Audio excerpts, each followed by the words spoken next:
ကဲအားလုံးပဲမင်္ဂလာပါဒီနေ့ဗီဒီယိုမှာတော့ကျွန်တော်အရင်ဗီဒီယိုမှာပြောပြခဲ့တဲ့ application ပေါ့နော်အဲ့ဒီ application နဲ့ကျွန်တော်ငွေထုတ်ပြမယ်အဲ့ဒီ application နဲ့အရင်ဗီဒီယိုမှာကျွန်တော်ငွေမထုတ်ရတဲ့အကြောင်းရင်းကငွေလည်းမပြည့်သေးဘူးပေါ့နော်ဆိုတော့ဒီဗီဒီယိုမှာတော့ကျွန်တော်အဲ့ဒီ application ငွေတကယ်ရောက်လာဆိုတော့လေကျွန်တော်လက်တွေ့ငွေထုတ်ပြမယ်ပေါ့နော်ဒါဆိုရင်တော့ကျွန်တော်ထားလိုက်ကြမယ် let's go okay ဒါဆိုရင်တော့ကျွန်တော်ဒီ Paywave ဖားနဲ့ကျွန်တော်ငွေထုတ်ပြမယ်ပေါ့နော်ကျွန်တော်ငွေထုတ်ဖို့အတွက်ဆိုရင်တော့ကျွန်တော်ရင်ဦးဆုံးအနေနဲ့ကျွန်တော်တို့ဒီမှာကျွန်တော် Paywave ထဲကိုကျွန်တော်တစ်ချက်ဝင်လိုက်မယ်ပေါ့နော်ဝင်တဲ့အချိန်မှာခဏလေးကျွန်တော် loading လေးတွားမယ်ခဏလေးစောင့်ပြလိုက်မယ်ပေါ့နော်ဒါဆိုရင်တော့ကျွန်တော်တို့ဒီမှာမြင်တဲ့အတိုင်းပဲအပေါ်မှာလေးတွေကကိုယ့်ရဲ့ပတ်သက်လေးတွေကိုပြနိုင်ပြီပေါ့နော်ဆိုတော့ကျွန်တော်မှာတော့ your balance နေရာမှာ 0.5 1 ဆိုတဲ့ဒေါ်လာလေးရှိမယ်အကောင့်လေးကျွန်တော်တစ်ချက်နှိပ်လိုက်မယ်ပေါ့နော်ငွေထုတ်ဖို့တော့စင်တဲ့အကောင့်လေးကိုကျွန်တော်တစ်ချက်နှိပ်ပြီးတော့ဒီမှာကျွန်တော်မှာ 0.5 1ရှိတဲ့အတွက်ကြောင့်ကျွန်တော်ငွေထုတ်မယ်ပေါ့နော်ကျွန်တော် withdraw လေးကိုကျွန်တော်တစ်ချက်နှိပ်လိုက်မယ်ဒီထဲမှာဆိုရင်တော့ brother မြင်တဲ့အတိုင်းပဲအများကြီးရှိမယ်ပေါ့နော်ဒီမှာကျွန်တော်တို့ဒီမှာ brother မြင်တဲ့အတိုင်းပဲ Binance နဲ့ငွေထုတ်လို့ရမယ်သူပြထားတယ်ကျွန်တော်တို့ပြင် PayPal နဲ့လည်းကျွန်တော်ရမယ်လို့ကျွန်တော်ပြထားတယ်ပေါ့နော်ပြီးအောက်နဲ့ဆွဲချလိုက်မယ်ဆိုရင်တော့ကျွန်တော်တို့ဒီမှာ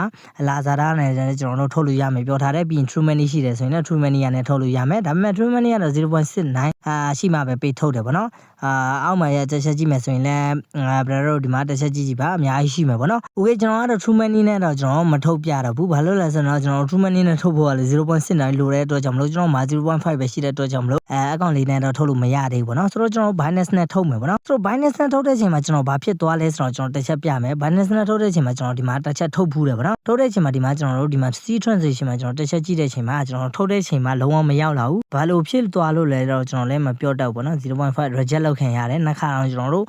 ့ထုတ်တယ်ပေါ့နော်လုံးဝငွေမရောက်ဘူးပေါ့နော်ဆိုတော့ဒီ account ထဲကိုပဲပြန်ဝင်လာတယ်ဆိုတော့ငွေထုတ်တော့မရောက်ဘူးဆိုတော့ဘာဖြစ်သွားလဲတော့ကျွန်တော်မသိဘူးဒါကြောင့်မလို့ကျွန်တော်ကတော့ Binance နဲ့တော့ဒီနေရာမှာမထုတ်ပြတော့ဘူးကျွန်တော် PayPal နဲ့ကျွန်တော်ထုတ်ပြမယ်ပေါ့နော်ဆိုတော့အောက်နဲ့ဆွဲချပြီးတော့ဒီမှာကျွန်တော် PayPal လေးကိုကျွန်တော်တစ်ချက်နှိပ်လိုက်မယ် PayPal ကလည်း 0.35 ရှိတဲ့အတွက်ကြောင့် easy ရတယ်ဆိုတော့ကျွန်တော် confirm လေးကိုကျွန်တော်တစ်ချက်နှိပ်လိုက်မယ်ဒါဆိုရင်တော့ကျွန်တော်တို့ PayPal account ဖွင့်ထားခဲ့တဲ့ mail လေးကိုကျွန်တော်ထည့်ပေးရမယ်ပြီးရင် amount ကဘယ်လောက်ဒေါ်လာထုတ်မှာလဲအဲ့ဒါလေးကိုကျွန်တော်ထည့်ပေးလိုက်မယ်ပေါ့နော်ဒါဆိုရင်တော့ကျွန်တော် PayPal mail လေးကိုကျွန်တော်တစ်ချက်ထည့်လိုက်မယ် okay ဒါဆိုရင်တော့ကျွန်တော် PayPal mail လေးကျွန်တော်ထည့်ပြီးပေါ့နော် PayPal mail ကိုတစ်ခြားလေးစစ်ပေးပါပေါ့နော်ကိုယ့်ရဲ့ mail လာမားနေပဲဆိုရင်တော့ကျွန်တော်အဆင်မပြေဘူးပေါ့နော်တစ်ခြားလေးစစ်ပေးပါမဲနဲ့ဆိုရင်တော့ okay အဆင်ပြေပြီဆိုရင်တော့အောက်မှာ amount ပေါ့နော်ကိုကဘယ်လောက်ဒေါ်လာထုတ်မှာလဲကျွန်တော်ကတော့ 0.51 ရှိတဲ့အတွက်ကြောင့်မလို့ 0.51 ပဲကျွန်တော်ထုတ်လိုက်မယ်ပေါ့နော်ဒါဆိုရင်တော့ကျွန်တော်တို့တစ်ခြားလေးစစ်လိုက်မယ် PayPal mail လေးစစ်ပြီးပြီဆိုရင်တော့ကျွန်တော် verify ကိုနှိပ်မယ်ပေါ့နော် okay ဒါဆိုရင်တော့ကျွန်တော် verify ကိုကျွန်တော်တစ်ချက်နှိပ်လိုက်မယ်ဒါဆိုရင်တော့ကျွန်တော်ပြန်စစ်ခိုင်းတယ် okay အဆင်ပြေတယ်ကျွန်တော်တို့ mail လေးကျွန်တော်မဲနဲ့ဆိုရင်တော့ကျွန်တော် confirm လေးကိုကျွန်တော်တစ်ချက်နှိပ်လိုက်မယ်ပေါ့နော်ဒါဆိုရင်တော့ကျွန်တော်တို့သူကမျက်နှာစကန်လေးဖတ်ခိုင်းမယ်ပေါ့နော်မျက်နှာစကန်ကိုပြမှာပဲသူရမယ်ပေါ့နော်ဒါကတော့ကျွန်တော်အရင်တစ်ခါကျွန်တော် scan အရင်မျက်နှာကိုကျွန်တော်အရင်တစ်ခါ scan ဖတ်လိုက်လို့လားမသိဘူးသူကဒီမှာတစ်ခါတည်းသူကအဲ့ဒါလေးမပြဘူးပေါ့နော်ဒါဆိုရင်တော့ brother တို့ကဒီနေရ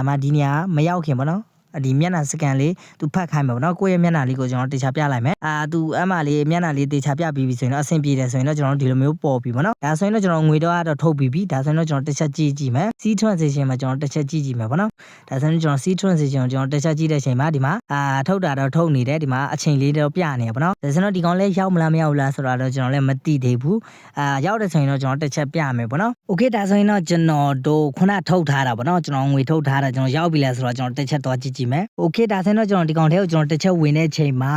ဆိုတော့ဒီကောင်လေးကိုကျွန်တော်တစ်ချက်ကြည့်မယ်ပေါ့ဒီကောင်လေးကိုနှိပ်လိုက်မယ်ပြီးရင်ကျွန်တော်ဒီမှာ withdraw ဆိုတဲ့ကောင်လေးရှိမှာပေါ့နော်အကောင်လေးကိုကျွန်တော်တစ်ချက်ကြည့်မယ်ပေါ့နော်ဒါဆိုရင်တော့ကျွန်တော်တစ်ချက်ကြည့်မယ်တော့တစ်ချက်ကြည့်မယ်တော့ဒီမှာ10 item နဲ့မှာတစ်ခါတည်းရောက်လာပြီပေါ့နော် brother မြင်တဲ့အတိုင်းပဲဒီမှာအောက်မှာ brother မြင်တဲ့အတိုင်းပဲနော် Binance နဲ့ကျွန်တော်တစ်ခါထုတ်တယ်23ရက်နေ့တစ်ခါထုတ်တယ်မရောက်လာဘူးreject ဖြစ်သွားတယ်24ရက်နေ့တစ်ခါထုတ်တယ်မရောက်လာဘူး reject ဖြစ်သွားတယ်အခုဒီမှာကျွန်တော် PayPal နဲ့ကျွန်တော်ထုတ်လိုက်တယ်အမှန်အောင်ချစ်သွားပြီဒါဆိုရင်25ရက်နေ့ခုနထုတ်တာတော့ကျွန်တော်အောင်မြင်သွားပြီပေါ့နော်ဒါဆိုရင်ကျွန်တော် PayPal ထဲမှာလေးကျွန်တော်တစ်ချက်သွားပြီးတော့ဝင်ကြည့်မယ်တကယ်ရောက်လာဆိုတော့လေကျွန်တော်တစ်ချက်သွားကြည့်မယ်ပေါ့နော် okay ဒါဆိုရင်ကျွန်တော်ဒီ PayPal ထဲကိုကျွန်တော်ဝင်လိုက်တဲ့အချိန်မှာ brother တို့ဒီမှာတစ်ချက်ကြည့်ပါဒီမှာကျွန်တော်25ရက်နေ့ထုတ်ထားတာ 0.51 ရောက်လာတယ်ဒါဆိုရင်ကျွန်တော်ဒီကောင်လေးကိုကျွန်တော်တစ်ချက်ကြည့်မယ်ဒါဆိုရင်တော့ကျွန်တော်ခုန 0.51 ထုတ်ထားတာဒီမှာ10 နာရီ3မိနစ်ဆိုပြီးတော့ဒီမှာပြနေတယ်